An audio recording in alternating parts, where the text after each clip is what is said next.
জন্য কুরবানি প্রত্যেকেই যার উপরেই ওয়াজিব হয় তারই আদায় করা উচিত।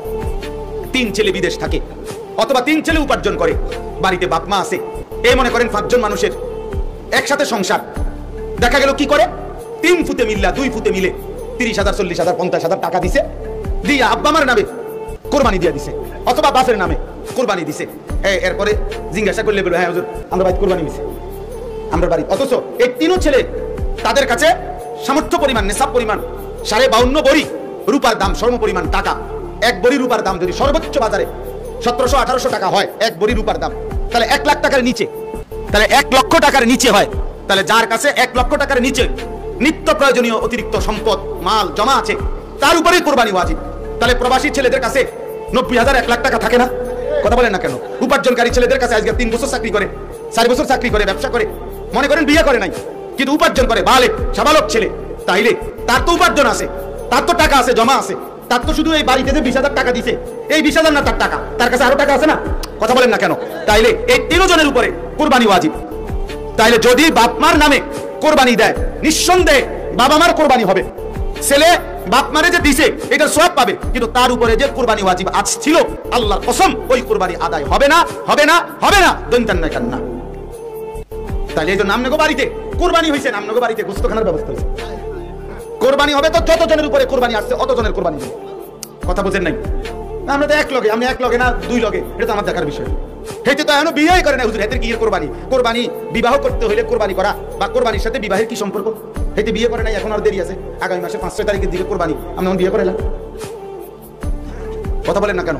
আচ্ছা, মহিলার কাছে স্বর্ণ আছে 1 বড়ি 1.5 বড়ি, কথার কথা 5,000 টাকা আছে 10,000 টাকা আছে জমা অতিরিক্ত, অতিরিক্ত বেডিতে পেয়ে অতিরিক্তই বেডি কি বাজার করে নাকি টাকা দিয়ে?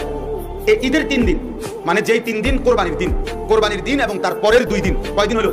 এই 3 দিনে যদি কোনো মহিলার কাছে স্বর্ণ অলংকার এবং কিছু জমা টাকা থাকে 5,000 10,000, এই 2টা মিলাইয়া যদি 52.5 বড়ি রূপার দামের সমপরিমাণ দাম হয়, তো 52.5 বড়ি রূপার দাম তো আমি ধরলাম 1700 টাকা ধরলেও 1 লাখ টাকা হয় না, তাহলে 90,000 80-90,000 টাকা হিসাব করলেই বের হয়ে যাবে।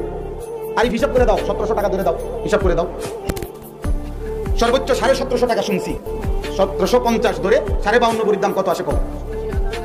88,400 টাকা সর্বোচ্চ দাম দিচ্ছি আমি, হাই রেট, গ্রাম অঞ্চলে আরো কম, সর্বোচ্চ তাহলে 88,400 টাকা। তো মহিলার স্বর্ণ এবং ওই টাকাটা মিলাইয়া যদি এই পরিমাণ টাকা হয়, দাম হয় আর কি, দুটোটা মিলাইলে, তাহলে এখন নিঃসন্দেহে কসম আল্লাহ এই মহিলার উপরে কোরবানি ওয়াজিব।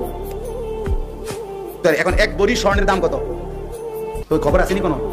1 বড়ি স্বর্ণের দাম 1 লাখ টাকার উপরে, তো আর লগের 5,000 মিলাইলে 10,000 মিলাইলে 1 বড়ি স্বর্ণের দাম 1,50,000, আর যদি আলগা 10,000, এই 1,60,000 টাকা 88,000 টাকার কম না বেশি?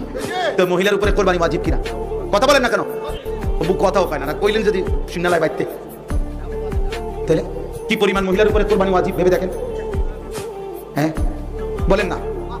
বেডিতে শুনাইতেও নাই, যদি জিজ্ঞাসাও করে বেডি বেডি বেশি কথা বুঝবে, রুডি না বানাইবা রুডি, বেডির জন্য রুডি আর বুঝতো, তুমি তো বুঝতা না, আমি তো বুঝি না, তুমি কি বুঝবা?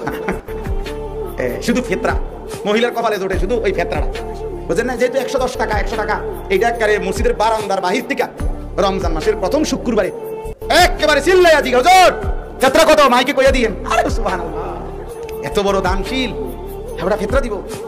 খামখেয়ালি মনে করেন 6 জন মানুষের ফেতরা 600 টাকা, হ্যাঁ 600 টাকা করে মাইকিং করে দিলে 600 টাকা, আর মাইক না মাইলে তো মাইক গলাই নিব 600 টাকা। তাই ফিতরার বেলায় অনেকেই কিছুটা এইটা দেয় 100-150 টাকার কারণে, কিন্তু যাকাত দেয় না, কোরবানি দেয় না, হজ করায় না। অথচ হজ ফরজ ইবাদত, কোরবানি ওয়াজিব ইবাদত, যাকাত ফরজ ইবাদত। কোন মুমিন ফরজ ওয়াজিব সুন্নতে মুআক্কাদা থাকতে পারে না। আল্লাহর নবী সাল্লাল্লাহু আলাইহি সাল্লাম বলেন, সামর্থ্য থাকার পরেও যে কোরবানি করলো না, নবীজি বলেন সে যেন আমাদের নামাজে না আসে, ফালা ইয়াকরাবান্না মুসাল্লানা, ওই যেন নামাজে না আসে, তুই নামাজে আসিস না, তুই আমাদের মুমিনের সাথে চলিস না বেটা।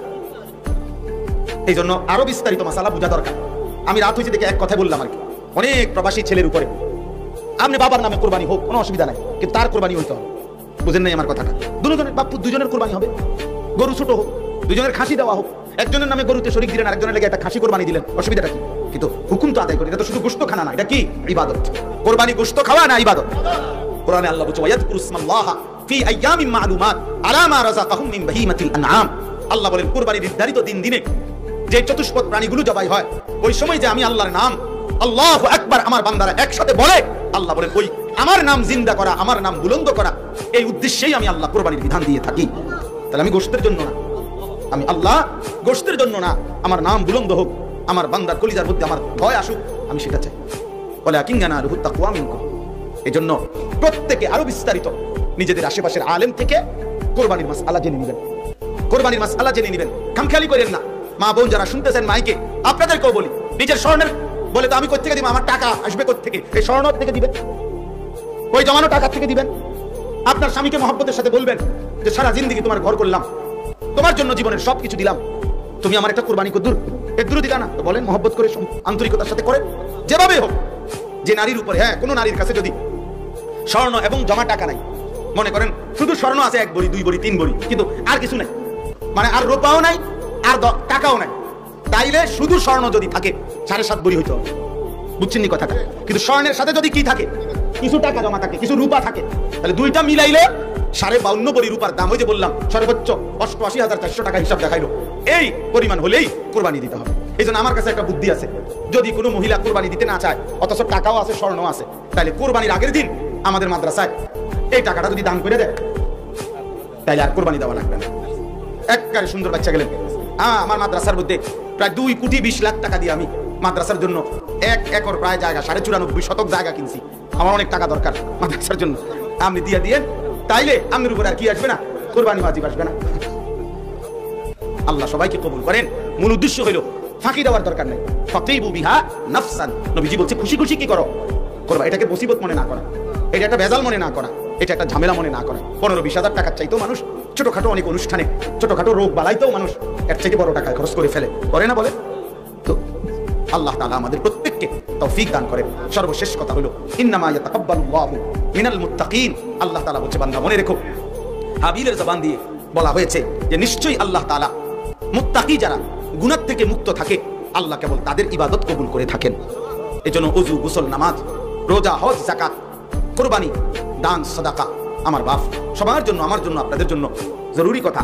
গুনাহ থেকে মুক্ত থাকতে হবে, গুনাহমুক্ত জীবন আমাদেরকে গঠন করতেই হবে, নাই তো আখিরাত মিলবে না।